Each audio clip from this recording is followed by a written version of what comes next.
श्री शिवाय नमस्तुभ्यम। प्रिय श्रोताओं, आज सोमवार के दिन सुनिए सोमवार व्रत की सभी कथाएं और भगवान शिव तथा देवी पार्वती जी के विवाह की बहुत सुंदर और दिव्य कथा। एक बार किसी नगर में एक साहूकार था। उसके घर में धन की कोई कमी नहीं थी, लेकिन कोई संतान न होने के कारण वह बड़ा दुखी था। संतान प्राप्ति के लिए वो हर सोमवार को व्रत रखता था और पूरी श्रद्धा के साथ शिव मंदिर जाकर भगवान शिव और माता पार्वती की पूजा किया करता था। उसकी भक्ति देखकर एक दिन माँ पार्वती प्रसन्न होकर भगवान शिव से साहूकार की मनोकामना पूर्ण करने का निवेदन करती हैं। पार्वती जी के आग्रह पर भगवान शिव ने कहा, हे देवी, इस संसार में हर प्राणी को उसके कर्मों का फल मिलता है और जिसके भाग्य में जो हो उसे भोगना ही पड़ता है। लेकिन पार्वती जी ने साहूकार की भक्ति देखकर उसकी मनोकामना पूर्ण करने की इच्छा व्यक्त की। माता पार्वती के आग्रह पर भगवान शिव ने साहूकार को पुत्र प्राप्ति का वरदान तो दिया, लेकिन उन्होंने बताया कि ये बालक केवल 12 वर्षों तक ही जीवित रहेगा। माता पार्वती और भगवान शिव की इस संवाद को साहूकार सुन रहा था, इसलिए उसे ना तो इस बात की खुशी हुई और ना ही कोई दुख, बल्कि वो पहले की तरह ही शिव जी की पूजा करता रहा। कुछ समय के बाद साहूकार की पत्नी ने एक पुत्र को जन्म दिया। जब वह बालक 11 वर्ष का हुआ तो उसे पढ़ने के लिए काशी भेज दिया गया। साहूकार ने पुत्र के मामा को बुलाकर उसे बहुत सारा धन देते हुए कहा कि तुम इस बालक को काशी विद्या पढ़ने के लिए लेकर जाओ। तुम लोग रास्ते में यज्ञ कराते जाना और ब्राह्मणों को भोजन दक्षिणा देते हुए जाना। दोनों मामा भांजे इसी तरह यज्ञ कराते और ब्राह्मणों को दान दक्षिणा देते काशी नगरी निकल पड़े। इस दौरान रात में एक नगर पड़ा जहां नगर के राजा की कन्या का विवाह था, लेकिन जिस राजकुमार से उसका विवाह होने वाला था वह एक आंख से काना था। राजकुमार के पिता ने अपने पुत्र के काना होने की बात को छुपाने के लिए सोचा, क्यों ना उस साहूकार के पुत्र को दूल्हा बनाकर राजकुमारी से विवाह करा दूं और विवाह के बाद इसको धन देकर विदा कर दूंगा और राजकुमारी को अपने नगर ले आऊंगा। लड़के को दूल्हे के वस्त्र पहनाकर राजकुमारी से विवाह करा दिया गया। साहूकार का पुत्र ईमानदार था, उसे ये बात सही नहीं लगी, इसलिए उसने अवसर पाकर राजकुमारी के दुपट्टे पर लिख दिया कि तुम्हारा विवाह तो मेरे साथ हुआ है, लेकिन जिस राजकुमार के संग तुम्हें भेजा जाएगा वो एक आंख से काना है। मैं तो काशी विद्या पढ़ने जा रहा हूँ।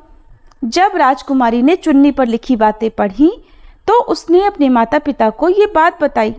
राजा ने अपनी पुत्री को विदा नहीं किया, फिर बारात वापस चली गई। दूसरी ओर साहूकार का पुत्र और उसका मामा काशी पहुंचे और वहां जाकर उन्होंने यज्ञ किया।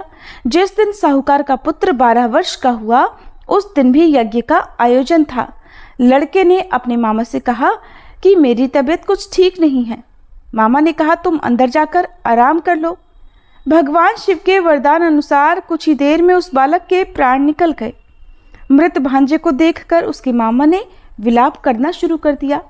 संयोगवश उसी समय भगवान शिव और माता पार्वती उधर से जा रहे थे। पार्वती जी ने भोलेनाथ से कहा, स्वामी, मुझे इसके रोने का स्वर सहन नहीं हो रहा, आप कृपया इस व्यक्ति के कष्ट को अवश्य दूर कीजिए। जब भगवान शिव मृत बालक के समीप गए तो वह बोले कि ये उसी साहूकार का पुत्र है जिसे मैंने 12 वर्षों की आयु का वरदान दिया था। अब आज इसकी आयु पूरी हो चुकी है। लेकिन मातृभाव से विभोर माता पार्वती जी कहने लगी, हे महादेव, आप इस बालक को और आयु देने की कृपा करें, नहीं तो इसके वियोग में इसके माता पिता भी तड़प तड़प कर मर जाएंगे। माता पार्वती के पुनः आग्रह पर भगवान शिव ने उस लड़के को जीवित होने का वरदान दिया। शिव जी की कृपा से वह लड़का जीवित हो गया। शिक्षा पूरी करके लड़का मामा के साथ अपने नगर की ओर वापस चल पड़ा। दोनों चलते हुए उसी नगर में पहुंचे जहां उसका विवाह हुआ था। उस नगर में भी उन्होंने यज्ञ का आयोजन किया। उस लड़के के ससुर ने उसे पहचान लिया और महल में ले जाकर उसकी खूब आवभगत की और अपनी पुत्री को धूमधाम से विदा कर दिया। इधर साहूकार और उसकी पत्नी भूखे प्यासे रहकर अपने बेटे की प्रतीक्षा कर रहे थे। उन्होंने प्रण कर रखा था कि अगर उन्हें अपने बेटे की मृत्यु का समाचार मिला तो वो भी प्राण त्याग देंगे, परंतु अपने बेटे के जीवित होने का समाचार पाकर वे बेहद प्रसन्न हुए। उसी रात भगवान शिव ने साहूकार के स्वप्न में आकर कहा, हे श्रेष्ठी, मैंने तेरे सोमवार के व्रत करने और व्रत कथा सुनने से प्रसन्न होकर तेरे पुत्र को लंबी आयु प्रदान की है। इसी प्रकार जो कोई सोमवार व्रत करता है या कथा सुनता और पढ़ता है, उसके सभी दुख दूर होते हैं और सभी मनोकामनाएं पूर्ण होती हैं। सभी प्रेम से बोलिए, भोले शंकर भगवान की जय, माता पार्वती की जय। जिन्होंने श्रद्धा से सोमवार का व्रत किया, ये पावन कथा सुनी और भगवान शिव का पूजन किया, उनके जीवन से समस्त दुख, रोग, शोक और संकट दूर होते हैं। ये व्रत न केवल सांसारिक सुखों को प्रदान करता है, बल्कि भगवान शिव की अपार कृपा से आत्मिक शांति, मोक्ष और चिर सुख की प्राप्ति भी कराता है। अब सुनिए 16 सोमवार व्रत कथा। एक बार भोलेनाथ और माता पार्वती जी मृत्युलोक में भ्रमण करने पधारे। दोनों विदर्भ देश में अमरावती नाम की सुंदर नगरी में जा पहुंचे। ये नगरी सभी प्रकार के सुखों से भरपूर थी। वहाँ बहुत सुंदर सुंदर शिव जी के मंदिर भी थे। भगवान शंकर देवी पार्वती जी के साथ उन्हीं में से एक मंदिर में निवास करने लगे। एक दिन माता पार्वती ने भोलेनाथ के साथ चौसर खेलने की इच्छा प्रकट की। भगवान शिव ने उनकी बात सुन ली और वे दोनों चौसर खेलने लगे। तभी मंदिर का पुजारी पूजा करने आया। माता पार्वती ने पुजारी से पूछा, पुजारी जी बताओ, हम में से कौन जीतेगा? पुजारी जी ने कहा, महादेव ही जीतेंगे। थोड़ी ही देर बाद खेल समाप्त हुआ तो विजय देवी पार्वती जी की हुई। माता पार्वती ने पुजारी जी से पूछा, बताओ पुजारी जी, हम में से विजय किसकी हुई? तब पुजारी जी ने महादेव को ही विजयी होने की बात बताई। ये सुनकर देवी पार्वती जी को पुजारी जी पर क्रोध आया और उन्हें कोढ़ी होने का श्राप दे दिया। कोढ़ से ग्रस्त पुजारी बहुत दुखी रहने लगे। एक दिन देवलोक की अप्सरा भगवान शिव की पूजा करने के लिए उस शिव मंदिर में आई। पुजारी जी की कोढ़ की अवस्था देखकर दया भाव से पूछताछ करने लगी। तब पुजारी जी ने सारी बात अप्सरा को बता दी। उनमें से एक अप्सरा बोली, आप सभी व्रतों में श्रेष्ठ 16 सोमवार के व्रत करो, इससे शिवजी प्रसन्न होंगे और वे तुम्हारे कष्ट अवश्य दूर करेंगे। पुजारी जी ने इस व्रत की विधि पूछी। तब अप्सराओं ने बताया, सोमवार के दिन व्रत रखो, स्वच्छ वस्त्र धारण करो, संध्या और उपासना के बाद आधा किलो गेहूं का आटा लेकर इसके 3 भाग करो। घी, गुड़, दीप, नैवेद्य, पुंगी फल, बेलपत्र, जनेऊ जोड़ा, चंदन, अक्षत और पुष्प आदि से प्रदोष काल में भगवान शंकर का पूजन करो। 3 भागों में से 1 भाग शिव जी को अर्पण करो, बाकी 2 को शिव जी के प्रसाद के रूप में उपस्थित जन को बांट दो। खुद भी प्रसाद ग्रहण करो। इस तरह 16 सोमवार व्रत करो। 17वें सोमवार को पाव भर की पवित्र आटे की बाटी बनाओ, उसमें घी और गुड़ मिलाकर चूरमा बनाओ, शिव जी को भोग लगाकर उपस्थित भक्तों में बांट दो।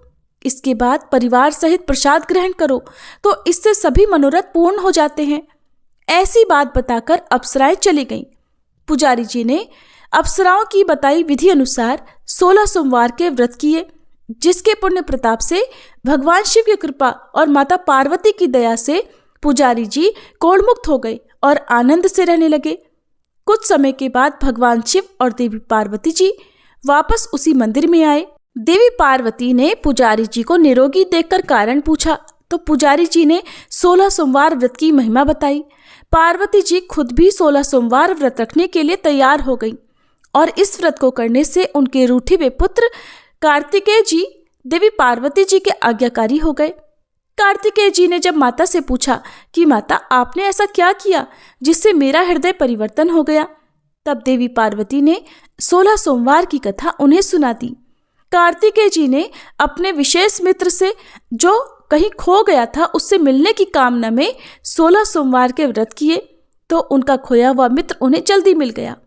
मित्र ने इस आकस्मिक मिलन का कारण पूछा तो कार्तिकेय जी ने उसे 16 सोमवार का व्रत करना बताया। मित्र ने व्रत की विधि विधान पूछा और स्वयं के विवाह की मनोकामना से 16 सोमवार के व्रत धारण किए। इसके बाद कार्तिकेय जी का मित्र एक स्वयंवर सभा में गया तो वहां की राजकुमारी ने आकर्षित होकर उसके गले में वरमाला डाल दी और उसे अपना पति स्वीकार कर लिया। तब राजा ने बहुत सारा धन और सामान देकर उसको भेजा। अब वे दोनों सुख से रहने लगे। जब 16 सोमवार के व्रत का उसकी पत्नी को पता लगा तो उसने पुत्र प्राप्ति की कामना से 16 सोमवार के व्रत किए। उसके कुछ समय बाद एक अति सुंदर, सुशील और बुद्धिमान पुत्र प्राप्त हुआ। जब वह बड़ा हुआ तो उसने अपनी माँ से 16 सोमवार के व्रत की गाथा सुनी। तब उसने भी राज्याधिकार प्राप्त करने के लिए 16 सोमवार के व्रत शुरू कर दिए। एक राजा को अपनी कन्या के लिए योग्य पुरुष की खोज थी। राजा ने अपनी कन्या का विवाह उस सर्वगुण संपन्न पुरुष से कर दिया।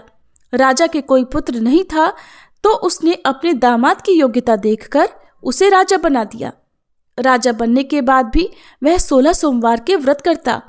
17वां सोमवार आने पर उसने अपनी पत्नी से शिवजी की पूजा के लिए मंदिर चलने को कहा तो उसने दासियों से कहकर पूजा की सामग्री तो भिजवा दी, लेकिन खुद नहीं गई। अब इधर राजा ने शिवजी की पूजा समाप्त की तो आकाशवाणी हुई, हे राजा, अपनी रानी को राजमहल से निकाल दे, नहीं तो सर्वनाश हो जाएगा। राज दरबार में आकर सभासदों से विचार विमर्श किया और सर्वनाश के भय से रानी को राजमहल से निकाल दिया गया। अपने दुर्भाग्य को कोसती हुई रानी नगर से बाहर चली गई। दुखी मन से चलते हुए वह एक गांव में जा पहुंची। वहां पर एक बूढ़ी माई थी जो सूत बेचा करती थी। बूढ़ी माई ने दया करके रानी को अपने साथ सूत बेचने के लिए रख दिया। जब से रानी को साथ रखा, बूढ़ी माई का तो सूत बिकना ही बंद हो गया। बूढ़ी माई ने रानी से वहां से जाने को कह दिया। अब रानी एक तेली के यहाँ काम मांगने गई। उसी समय तेली के मटके चटक गए, सारा तेल बह गया। तेली ने भी उसे वहां से भगा दिया। दुखी होकर रानी एक नदी के पास गई तो नदी का सारा पानी सूख गया। वह एक पेड़ के नीचे बैठी तो पेड़ के सारे पत्ते सूख कर गिर गए। आसपास के लोगों ने जब यह सब कुछ देखा तो उसे पकड़कर मंदिर के पुजारी गुसाई जी के पास ले गए। गुसाई जी देखते ही जान गए कि यह कोई विधि की मारी कुलीन स्त्री है। गुसाई जी ने रानी से कहा कि वह उनके आश्रम में उनकी पुत्री की तरह रह सकती है। अब रानी आश्रम में रहने लगी। रानी भोजन बनाती थी तो उसमें कीड़े पड़ जाते थे। पानी भरकर लाती तो वह गंदा हो जाता था। अब तो गुसाई जी ने एक दिन दुखी होकर उससे पूछा कि बेटी, तुम्हारी ये दशा कैसे हुई? ये किस देवता का कोप है? तब रानी ने शिवजी की पूजा में ना जाने वाली बात गुसाई जी को बताई तो गुसाई जी बोले, पुत्री, तुम 16 सोमवार के व्रत करो, इससे तुम अपने सभी कष्टों से मुक्ति पा सकती हो। गुसाई जी की बात मानकर रानी ने 16 सोमवार के व्रत किए। 17वें सोमवार के दिन विधि विधान से शिवजी की पूजा भी की। पूजन के प्रभाव से राजा को इधर महल में रानी की याद सताने लगी और रानी को ढूंढने के लिए उसने चारों दिशाओं में अपने दूत भेज दिए। रानी की खोज में घूमते घूमते दूत गुसाई जी के आश्रम में भी पहुंच गए। राजा को खबर लगी तो राजा रानी को ले जाने आश्रम पहुंच गया। गुसाई जी से बोला, ये मेरी पत्नी है। शिव जी के क्रोध के कारण मैंने इसे महल से निकाल दिया था। अब जब शिव जी का प्रकोप शांत हो चुका है तो इसे मेरे साथ जाने की आज्ञा दीजिए। गुसाई जी ने रानी को राजा के साथ जाने की आज्ञा दे दी। रानी बहुत प्रसन्न हुई। राजा और रानी के आने की खुशी में नगरवासियों ने खूब सजावट की, मंगल गीत गाए, पंडितों ने मंत्र आदि गाकर स्वागत किया। इस तरह धूमधाम से रानी का महल में प्रवेश हुआ। राजा ने ब्राह्मणों को दान आदि दिए, याचकों को धन धान्य दिया। जगह जगह भूखे लोगों को भोजन खिलाने के लिए भंडारे खुलवाए। राजा रानी 16 सोमवार के व्रत करते हुए शिव जी का विधि विधान से पूजन करते हुए सुखपूर्वक लंबे समय तक जीवन बिताने के बाद शिवलोक को पधार गए। इस प्रकार जो भी मनुष्य मन, वचन और कर्म से भक्ति भाव से 16 सोमवार के व्रत और पूजन विधि विधान से करता है, कथा का श्रवण करता है वह सभी सुखों को प्राप्त करके अंत में शिवलोक को गमन करता है और यह व्रत सभी मनोरथ पूर्ण करने वाला है। अब सुनिए भगवान शिव और देवी पार्वती जी के विवाह की कथा। देवी पार्वती जी ने भगवान शिव को पति रूप में प्राप्त करने के लिए कई कठिन व्रत और कठोर तपस्या की थी और इनकी कठोर तपस्या से प्रसन्न होकर भगवान शिव ने इनकी तपस्या का फल प्रदान करते हुए इन्हें अपनी अर्धांगिनी बनने का आशीर्वाद दिया था। जब देवी पार्वती जी के पिता हिमवान ने अपनी पुत्री की इस कठिन तपस्या को फलीभूत होते हुए देखा, तब देवी पार्वती जी के पिता हिमवान ने श्रेष्ठ मुनियों को आदर पूर्वक बुलवा लिया और उनसे शुभ दिन, शुभ नक्षत्र और शुभ घड़ी शोध कर वेद की विधि के अनुसार शीघ्र ही लगन निश्चय कराकर लिखवा लिया। फिर हिमवान ने वो लगन पत्रिका सप्तऋषियों को दे दी। उन्होंने जाकर वह लगन पत्रिका ब्रह्मा जी को दी। ब्रह्मा जी ने लगन पढ़कर सबको सुनाया। ये सुनकर सभी मुनि और देवता हर्षित हो गए। आकाश से पुष्पों की वर्षा होने लगी, बाजे बजने लगे और दसों दिशाओं में मंगल कलश भी सजा दिए गए। सभी देवी देवता अपने अपने वाहन और विमान को सजाने लगे। मंगल शकुन भी होने लगे और अप्सराएं गाने लगी। शिव जी के गण शिव जी का श्रृंगार करने लगे। जटाओं का मुकुट बनाकर उस पर सांपों का मोर सजाया गया। शिव जी ने सांपों के ही कुंडल और कंकड़ पहने, शरीर पर विभूति रमाई और वस्त्र की जगह बाघांबर लपेट लिया। शिव जी के सुंदर मस्तक पर चंद्रमा, सिर पर गंगा जी, 3 नेत्र, सांपों का जनेऊ, गले में विष और छाती पर नरमुंडों की माला थी। इस प्रकार उनका वेश अशुभ होने पर भी वे कल्याण के धाम और कृपालु हैं। एक हाथ में त्रिशूल और दूसरे हाथ में डमरू शोभायमान है।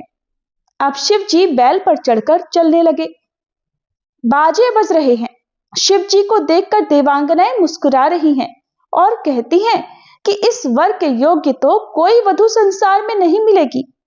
भगवान विष्णु और ब्रह्मा जी आदि देवताओं के समूह भी अपने अपने वाहनों पर चढ़कर बारात में चलने लगे।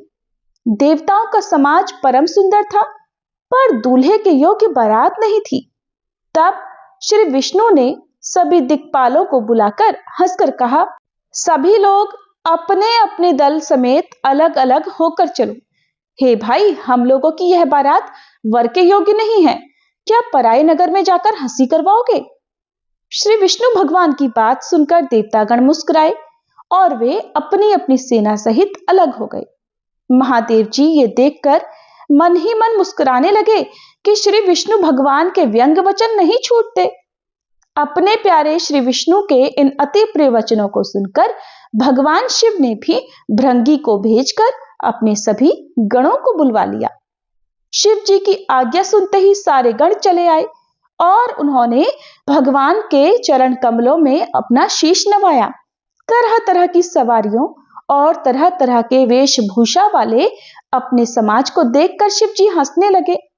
कोई बिना मुख का है, किसी के बहुत सारे मुख हैं, कोई बिना हाथ पैर का है तो कई के कई कई हाथ पैर हैं। किसी की बहुत छोटी छोटी आंखें हैं तो किसी की एक भी आंख नहीं। कोई बहुत मोटा ताजा है तो कोई बहुत ही दुबला पतला। कोई बहुत दुबला, कोई बहुत मोटा, कोई पवित्र, कोई अपवित्र वेश धारण किए हुए हैं। भयंकर गहने पहने हाथ में कपाल लिए हुए हैं और सब के सब शरीर में ताजा ताजा खून लपेटे हुए हैं। गधे, कुत्ते, सुअर और सियार कैसे उनके मुख हैं। इसी प्रकार बहुत सारे प्रेत, पिशाच और योगियों की जमाते हैं। भूत प्रेत नाचने और गाने लगे, वे सब बड़े मौज में हैं। देखने में बड़े ही बेढंगे लगते हैं और बड़ी ही विचित्र ढंग से अपनी अपनी भाषाएं बोल रहे थे। यानी कि जैसा दूल्हा है अब वैसी ही बारात भी बन गई है। मार्ग में चलते हुए तरह तरह के कौतुक होते जाते। इधर हिमाचल ने ऐसा विचित्र मंडप बनाया कि जिसका तो वर्णन ही नहीं किया जा सकता। श्री ब्रह्मा, विष्णु और देवतागण बारात के सहित नगर के निकट आ गए। ये सुनकर नगर में चहल पहल मच गई। अगवानी करने वाले लोग बनाव श्रृंगार करके तथा तरह तरह की सवारियों को सजाकर आदर सहित बारात को लेने चल पड़े। सबसे आगे बारात में देवतागण और श्री ब्रह्मा जी और विष्णु भगवान थे, जिन्हें देखकर वे सब बड़े प्रसन्न हुए। जब हिमाचल के लोगों ने शिव जी के दल को देखा तो तब तो सबके सब वाहन, जो सवारियों के हाथी, घोड़े, रथ के बैल आदि थे, डरकर भाग चले। कुछ बड़ी उम्र के समझदार लोग धैर्य धरकर वहां पर डटे रहे। छोटे लड़के तो सब वहां से भागने लगे। उन्हें इस प्रकार भयभीत और भागता हुआ देखकर जब उनके माता पिता ने पूछा, तब वे डर से कांपते हुए कुछ ऐसा कहने लगे, क्या कहें, कोई बात कही ही नहीं जाती। अरे ये बारात है या यमराज जी की सेना? दूल्हा तो पागल है और बैल पर सवार है। सांप, कपाल और राख ही तो उसके गहने हैं। अरे दूल्हे के शरीर पर तो राख लगी है, सांप और कपाल के गहने पहने हैं। वह नग्न, जटाधारी और भयंकर दिख रहा है। उसके साथ तो भयानक मुख वाले भूत, प्रेत, पिशाच, योगिनियां और भयानक राक्षस है। जो बारात को देखकर जीता बचेगा, सचमुच उसके तो बड़े ही पुण्य होंगे और वही पार्वती जी का विवाह देख सकेगा। लड़कों ने सब घर यही बात कही। महेश्वर का समाज समझकर सब लड़कों के माता पिता मुस्कुराने लगे। उन्होंने बहुत तरह से अपने अपने बालकों को समझाया कि निडर हो जाओ, डरने वाली कोई बात नहीं है। जो लोग आगे थे वे लोग बारात को लेकर आए। उन्होंने सबको सुंदर जनवासे ठहरने को दिए। देवी पार्वती जी की माता मैना ने शुभ आरती सजाई और उनके साथ की अन्य स्त्रियां उत्तम मंगल गीत गाने लगी। सुंदर हाथों में सोने का थाल शोभित है। इस प्रकार मैना हर्ष के साथ शिव जी का परछन करने चली। उधर जब महादेव जी को भयानक वेश में उन्होंने देखा तो सारी स्त्रियां भयभीत होने लगी। बहुत सारी स्त्रियां तो डर के मारे भागकर घर में ही घुस गई और भोले बाबा जहां जनवासा था वहां चले गए। देखकर देवी पार्वती जी की माता को बड़ा दुख हुआ तो उन्होंने अपनी पुत्री पार्वती जी को अपने पास बुला लिया और अत्यंत स्नेह से अपने नील कमल के समान नेत्रों में आंसू भरकर कहा, पुत्री, जिस विधाता ने तुमको ऐसा सुंदर रूप दिया, उस मूर्ख विधाता ने तुम्हारे दूल्हे को बावला कैसे बनाया? जो फल कल्प वृक्ष में लगना चाहिए वह जबरदस्ती बबूल में लग रहा है। मैं तो तुम्हें लेकर पहाड़ से कूद पड़ूंगी, आग में जल जाऊंगी या फिर समुद्र में कूद पड़ूंगी, चाहे घर उजड़ जाए और संसार भर में अपकीर्ति फैल जाए, मैं ऐसे भयानक विभत्स दूल्हे से तुम्हारा विवाह तो कदापि नहीं करूंगी। रानी मैना को दुखी देखकर सारी स्त्रियां भी व्याकुल हो गई। मैना अपनी बेटी पार्वती जी के स्नेह को याद करके विलाप करती, रोती, फिर कहती, मैंने नारद जी का क्या बिगाड़ा था, जिन्होंने मेरा बसता हुआ घर उजाड़ दिया और जिन्होंने मेरी पार्वती को ऐसा उपदेश दिया कि जिससे उसने ऐसे विभत्स वर के लिए तप किया। नारद जी ने रानी मैना और पार्वती जी से कहा कि अच्छा वर चाहिए तो पार्वती जी को तप करना होगा। इधर अपनी माता को चिंतित देखकर पार्वती जी विवेक युक्त कोमल वाणी से बोली, हे माते, जो विधान विधाता रस देते हैं, हमारे कर्म अनुसार भाग्य वो टलता नहीं, ऐसा विचार कर अब आप भी चिंता मत करो। जो मेरे कर्म अनुसार भाग्य में अगर बावला पति ही लिखा है तो फिर किसी को भला क्यों दोष लगाया जाए? माते, क्या विधाता के अंक तुमसे मिट सकते हैं? निरर्थक कलंक का टीका अपने माथे मत लगाओ। पार्वती जी के ऐसे विनय भरे कोमल वचन सुनकर अब सारी स्त्रियां सोच करने लगी और तरह तरह से विधाता को दोष देकर वे आंसू बहाने लगी। इस समाचार को सुनते ही हिम नरेश हिमवान उसी समय नारद जी और सप्तऋषियों को साथ लेकर अपनी पत्नी रानी मैना के पास गए। तब नारद जी ने पूर्व जन्म की कथा सुनाकर सबको समझाया और देवर्षि ने कहा, हे मैना, तुम तो मेरी सच्ची बात सुनो। तुम्हारी ये पुत्री साक्षात जगत जननी भवानी है। ये अजन्मा, अनादि, अविनाशिनी और ये वो शक्ति हैं सदा शिव जी के अर्धांग में रहती हैं। फिर नारद जी ने समझाते हुए कहा, ये जगत की उत्पत्ति, पालन और संहार करने वाली हैं और अपनी इच्छा से ही लीला शरीर धारण करती हैं। एक बार इन्होंने शिवजी के साथ आते हुए राह में रघुकुल रूपी कमल के सूर्य श्री रामचंद्र जी को देखा। तब इन्हें मोह हो गया और इन्होंने शिवजी का कहना न मानकर भ्रमवश सीता जी का वेश धारण कर लिया। सती जी ने जो सीता जी का वेश धारण किया, उसी अपराध के कारण शंकर जी ने उनको त्याग दिया। फिर शिवजी के वियोग में ये अपने पिता के यज्ञ में जाकर अपनी इच्छा से वही योगाग्नि से भस्म हो गई। अब इन्होंने तुम्हारे घर जन्म लेकर अपने पति के लिए कठिन तप किया है, ऐसा जानकर संदेह छोड़ दो। पार्वती जी तो सदा ही शिव जी की पत्नी है। तब नारद जी के ऐसे वचन सुनकर सबका दुख मिट गया, सबकी शंकाएं दूर हो गई और क्षण भर में ये समाचार सारे नगर में घर घर फैल गया। तब मैना और हिमवान भी आनंद मगन हो गए और उन्होंने बार बार पार्वती जी के चरणों की वंदना की। स्त्री, पुरुष, बालक, युवा और वृद्ध, नगर के सभी लोग बहुत प्रसन्न हुए। नगर में मंगल गीत गाए जाने लगे और सबने तरह तरह के सुवर्ण के कलश सजाए। पाक शास्त्र में जैसी रीति है उसके अनुसार अनेक तरह की रसोई बनी। भोजन करने वालों की बहुत सी पंगतें बैठी। चतुर रसोइये परोसने लगे। स्त्रियों की मंडलियां देवताओं को भोजन करते जानकर कोमल वाणी से व्यंग्यात्मक वचन भी कहने लगी, हास परिहास करने लगी। तब भगवान शिव ने भी बाद में दूल्हे की तरह भव्य वस्त्र धारण किए और दूल्हे की तरह सुंदर रूप सजाया। मुनियों ने हिमवान को लगन पत्रिका सुनाई और विवाह का समय देखकर देवताओं को बुला भेजा। सभी देवता आए, सबको योग्यता अनुसार आसन दिए गए।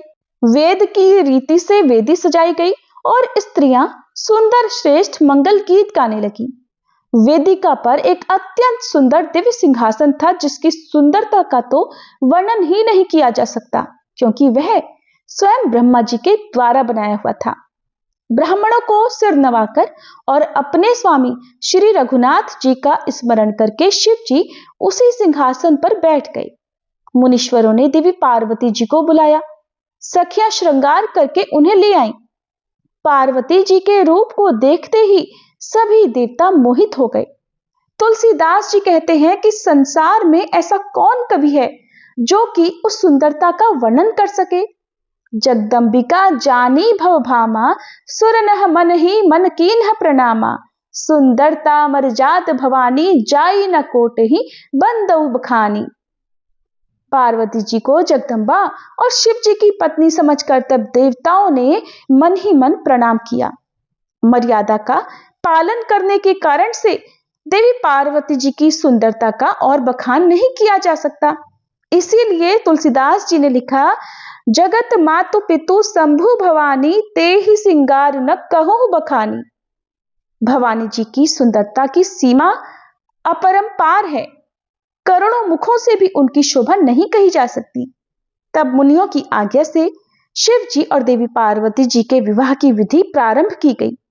वेदों में विवाह की जैसी रीति कही गई है, महामुनियों ने वह सभी रीति संपन्न करवाई। पर्वतराज हिमाचल ने हाथ में कुश लेकर तथा कन्या का हाथ पकड़कर उन्हें भवानी शिव जी को समर्पण किया। जब शिव जी ने देवी पार्वती जी का पाणी ग्रहण किया, तब तो सभी देवता बड़े ही हर्षित हुए। श्रेष्ठ मुनिगण वेद मंत्रों का उच्चारण करने लगे और देवगण शिव जी का जय जयकार करने लगे। अनेक प्रकार के बाजे बजने लगे। आकाश से नाना प्रकार के पुष्पों की वर्षा हुई। इस प्रकार देवी पार्वती और भगवान शिव का विवाह हो गया। दास, दासी, रथ, घोड़े, हाथी, गौवें, वस्त्र और मणि आदि अनेक प्रकार की चीजें, अन्न तथा सोने के बर्तन गाड़ियों में लदवाकर उपहार स्वरूप दिए गए। इतने दिए गए जिनका तो वर्णन ही नहीं हो सकता। इस प्रकार बहुत सारे उपहार देकर फिर हाथ जोड़कर हिमाचल ने कहा, हे शंकर, आप पूर्ण काम हैं, अर्थात जिसकी कोई भी कामना न बचे, ऐसे पूर्ण काम है, मैं आपको भला क्या दे सकता हूं। ऐसा कहकर वे शिवजी के चरण कमल पकड़कर रह गए। फिर प्रेम से मैना जी ने शिवजी से कहा, हे नाथ, ये उमा मुझे अपने प्राणों के समान प्यारी है। आप इसे अपने घर की टहलनी बनाइएगा और इसके सब अपराधों को क्षमा करते रहिएगा। आप प्रसन्न होकर मुझे यही वर दीजिए। तब शिव जी ने अपनी सासू मां अर्थात मैना को समझाया। फिर माता ने अपनी पुत्री पार्वती को बुला लिया और गोद में बिठाकर ये सुंदर सीख भी दी। हे पार्वती, तू सदा शिव जी के चरणों की पूजा करना। यही तो नारियों का धर्म है। उनके लिए पति ही देवता होते हैं और कोई अन्य देवता नहीं। इस प्रकार की बातें कहते कहते उनकी आंखों में आंसू भरते जाते और फिर उन्होंने अपनी कन्या को अपनी छाती से चिपटा लिया। मैना बार बार पार्वती जी को गले लगाती और देवी पार्वती जी के चरणों को पकड़कर गिर जाती। तब देवी पार्वती सब स्त्रियों से मिल भेंट कर फिर से अपनी माता के हृदय से जा चिपटी। पार्वती जी माता से फिर मिलकर चलने लगी। सब किसी ने उन्हें योग्य आशीर्वाद दिए। एक पतिव्रता स्त्री का क्या धर्म होता है ये समझाया और फिर जाते हुए पार्वती जी मुड़ मुड़कर अपनी माता की ओर देखती जाती थी। तब सखियां उन्हें शिव जी के पास ले गईं। महादेव जी सब याचकों को संतुष्ट करके देवी पार्वती जी के साथ कैलाश पर्वत की ओर चल दिए। सभी देवता प्रसन्न होकर पुष्पों की वर्षा करने लगे और तब आकाश में सुंदर नगाड़े बजने लगे। हिमवान अत्यंत प्रेम से भगवान शिव को पहुंचाने के लिए साथ साथ चलने लगे। शिव जी ने बहुत तरह से उन्हें संतोष कराकर फिर विदा कर दिया। इस प्रकार पर्वतराज हिमाचल तुरंत घर आए और उन्होंने सब पर्वतों और सरोवरों को बुलवाया। हिमवान ने आदर, दान, विनय और बहुत सम्मान पूर्वक सबकी विदाई की। और इधर जब शिव जी कैलाश पर्वत पर देवी पार्वती जी के साथ पहुंचे तब सभी देवता भी अपने अपने लोकों को चले गए और इस प्रकार भगवान शिव और आदि शक्ति देवी पार्वती जी का विवाह संपन्न हुआ। सभी प्रेम से बोलिए भोले शंकर भगवान की जय, माता पार्वती की जय। अब सुनिए भोलेनाथ की आरती। ओम जय शिव ओमकारा, स्वामी जय शिव ओमकारा, ब्रह्मा विष्णु सदा शिव, ब्रह्मा विष्णु सदा शिव, अर्धांगी धारा। ओम जय शिव ओंकारा, एकानन चतुरानन, पंचानन राजे, स्वामी पंचानन राजे, हंसासन गरुड़ासन, वृषवाहन साजे। ओम जय शिव ओमकारा, दो भुज चारु चतुर्भुज, 10 भुज अति सोहे, स्वामी 10 भुज अति सोहे, त्रिगुण रूप निरखता, त्रिभुवन जन मोहे। ओम जय शिव ओमकारा, अक्षमाला वनमाला, मुंडमाला धारी, स्वामी मुंडमाला धारी, चंदन मृग मद सोहे, भाले शशिधारी। ओम जय शिव ओमकारा, श्वेतांबर पीतांबर, बाघांबर अंगे, स्वामी बाघांबर अंगे, सनकादिक गरुड़ादिक, भूतादिक संगे। ओम जय शिव ओमकारा, कर के मध्य कमंडल, चक्र त्रिशूलधारी, स्वामी चक्र त्रिशूलधारी, सुखकारी दुखहारी, जग पालनकारी।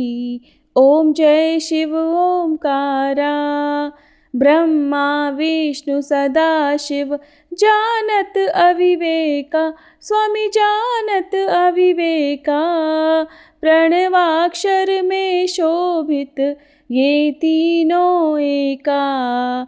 ओम जय शिव ओमकारा, त्रिगुण स्वामी जी की आरती, जो कोई नर गावे, स्वामी जो कोई नर गावे, कहत शिवानंद स्वामी, रटत भोलानंद स्वामी, सुख संपत्ति पावे। ओम जय शिव ओमकारा, ओम जय शिव ओमकारा, स्वामी जय शिव ओमकारा। ब्रह्मा विष्णु सदा शिव, अर्धांगी धारा। ओम जय शिव ओमकारा।